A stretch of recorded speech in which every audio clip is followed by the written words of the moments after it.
Hi, we're here with Save the Beach.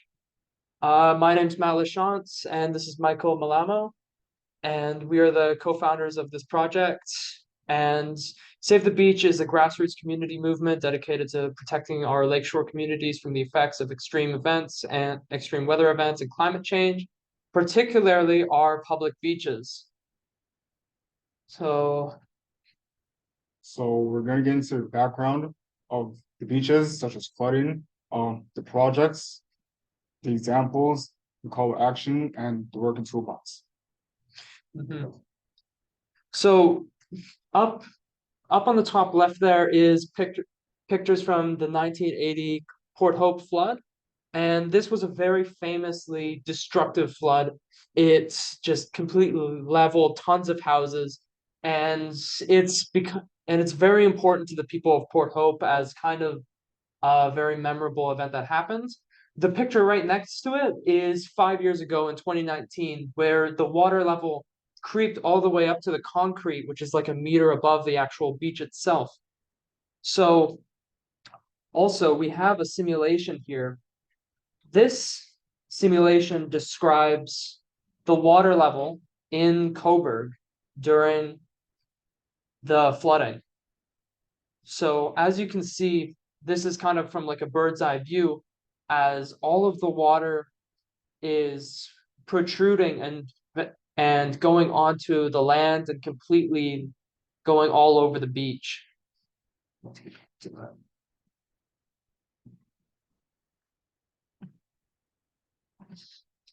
Okay, so why does coastal flooding happen?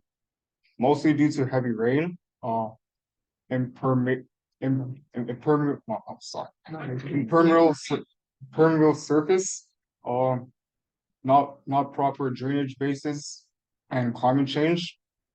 And in Cobourg, 2019 flooding was a result of lots of melting of snow and rainfall, and it was mostly due to climate change. And due to like climate change, over the next hundred of years, we're gonna expect worse scenarios, and we need to plan ahead. Mhm. So there's multiple different ways to control the water on your land. So when you're dealing with flooding, you want to understand the land properly to understand how the water is going to flow, where you should try and store water, how you can move water across the land efficiently. Traditional infrastructure techniques are like retention ponds, sewage systems, creeks, basins, reservoirs, etc. But we live in the modern age of technology and software and simulation, and we can implement something called green infrastructure, where we're not implementing tons of concrete and really impermeable surfaces that actually end up contributing to flooding. So such infrastructure might be green rain gardens, underground infiltration trenches, underground storage systems, and regional stormwater ponds, as well as something very interesting called living shorelines. So in traditional seawalls, you just have a massive wall that the water has to go over in order to actually reach the land, which ends up preventing flooding because you need to not only meet that height, but exceed it by a considerable amount. The problem with that is those walls can still erode and degrade over time, but making them living with plants and specific foliage, you're able to essentially make these walls repair and even grow over time. That's You can think of it like a coral reef on in more um, warmer climates and tropical areas. So, but also nice to consider is this isn't a binary choice. If you can tell by that spectrum, you can actually go progressively from gray to green infrastructure. So it's not a very sudden change, and you can implement it over time. Or if people reject the idea of green infrastructure for any kind of um, an opinion regarding that it's green or it's not as effective as gray infrastructure, you can slowly, progressively implement it into the town over time. All right, so a recent study by the EPA on Minnesota green infrastructure. Installing green infrastructure is 20% more cost effective than installing all gray infrastructure.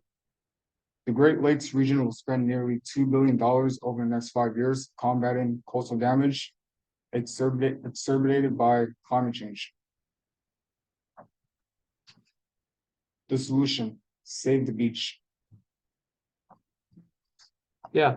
So Save the Beach is our project that to actually implement more of these flooding reduction techniques into the infrastructure of our beach. So it all starts with the first step, which is surveying. We need to understand the topography and actual land of the beach and how everything interconnects, as well as all of the existing infrastructure that is supposed to reduce flooding, which didn't exactly work when it flooded in 2019. Once we have all of the complete understanding of the land and all of the infrastructure surrounding it, we can advance to the second phase of planning, where we can actually begin to formulate some ideas and develop an actual fortification strategy to fight against these kinds of flooding. So after planning, we're going to go into the proposal phase. We're going to present our idea to the municipality, and then we're going to go to the implementation phase, where we're going to hand off our project to engineering and construction partners. So Save the Beach is aimed to, or Save the Beach is committed to saving our beaches and allowing them to be flood free and still accessible to the general public. Because if we don't do something now, then it's very reasonable that the water levels could rise and we could lose a very core aspect of our community.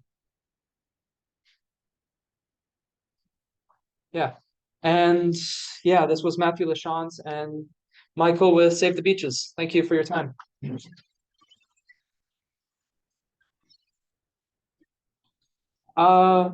Is there any questions?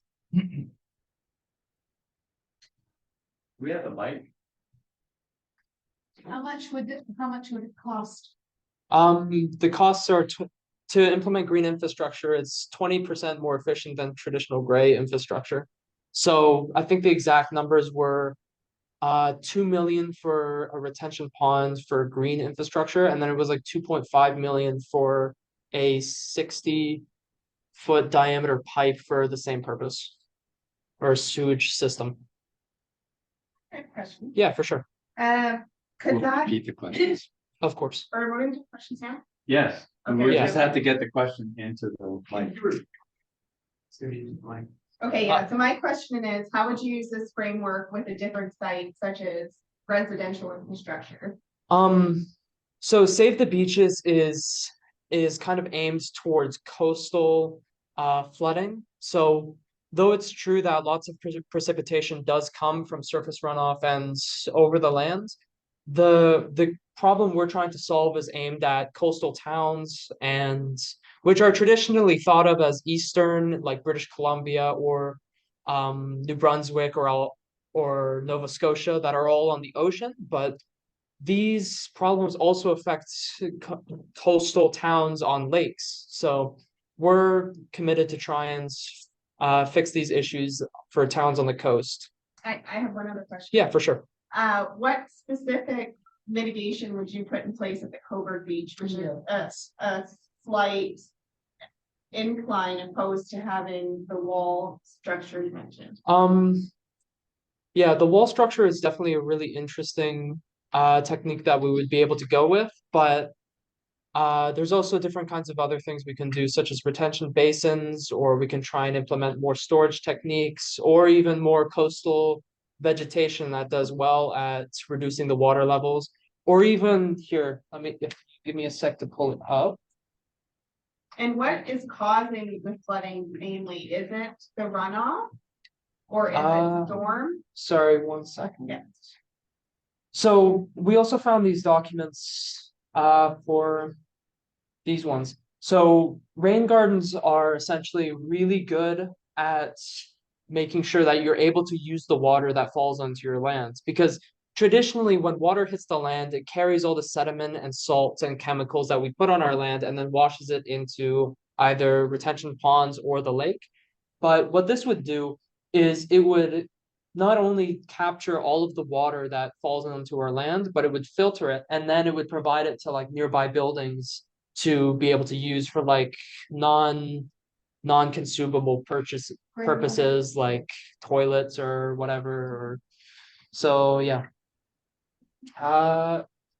Sorry, just a sec. To answer your second question in regards to how coastal flooding happens, it tends to be from heavy rain, impermeable surfaces, insufficient drainage basins, stuff that doesn't contribute to moving the water and getting it out of certain places. So down by the water is the lowest lands that we have in our town, and water always naturally wants to flow to the lowest point. But what happens when the lowest point, being the lake, fills up and actually goes to the concrete? We need, there's also case studies in like Japan and Tokyo where you would have a variable drainage system that would take that excess water and then slowly redistribute it back out to the lake once the flooding has subsided. So all of these can be implemented, and most importantly, all of these are green and again, cheaper than traditional gray infrastructure. Thank you. Are there any more questions? Just a comment. Thank you for mentioning the rain gardens. And I think they are one of the most understated, you know better than I, understated, underused, under-implemented, beneficial elements to managing stormwater. And they do take up space, so you can't drive on that, you can't really bike on that, or can't really walk on that, not the area that infiltrates the water. Although sometimes sidewalks are included in the design. But anyway, I just want to say thank you for bringing that up, because that's something that I think we need to stress more and implement more in new developments. And oh yeah, for sure.